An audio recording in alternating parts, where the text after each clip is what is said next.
ఈరోజు భారతదేశం అనేసరికి భిన్న మతాలు, భిన్న సంస్కృతులు, భిన్న భాషలు మాట్లాడే భారతదేశం భిన్నత్వంలో ఏకత్వం చూపించే అతి పెద్ద ప్రజాస్వామ్యం ప్రపంచంలోనే లేనిది మన భారతదేశంలో ఉన్నది.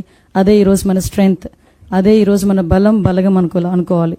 అటువంటి ఈ భారతదేశంలో సుమారుగా 1947 నుంచి కూడా చూసుకుంటే పాకిస్తాన్ మీద మనం పాకిస్తాన్తో కలిపి యుద్ధాలు చేసుకుంటూనే ఉన్నాం. 1947 తర్వాత 1965, అదేవిధంగా 1971లో బంగ్లాదేశ్ లిబరేషన్ గురించి, అక్కడి నుంచి మొదలు పెట్టుకుని 2016 మన సర్జికల్ స్ట్రైక్, 2019లో ఇంకో ఎయిర్ స్ట్రైక్స్, ఇవన్నీ కూడా మనం చేసుకుంటూనే మన భిన్నత్వంలో ఏకత్వాన్ని కాపాడుకుంటూ మన భారతదేశ అభివృద్ధికి ముందుకు తీసుకెళ్తున్న క్రమంలో భారతదేశంలో ఏది జరిగినా కూడా ఎక్కడో చిన్న ప్రాబ్లం ఏంటంటే దాన్ని మతానికి, కులానికి ఆపాదించేసే పరిస్థితులు ఎక్కువగా కనిపిస్తూ ఉంటాయి. అంటే ఈరోజు జరుగుతున్న యుద్ధం అవనేయండి, ఈరోజు జరుగుతున్న యుద్ధం గురించి మనం మాట్లాడుకోవాలనుకుంటే ఏదో ఒక మతం గురించో ఏదో ఒక కులం గురించో మాట్లాడుకునే యుద్ధం కాదు.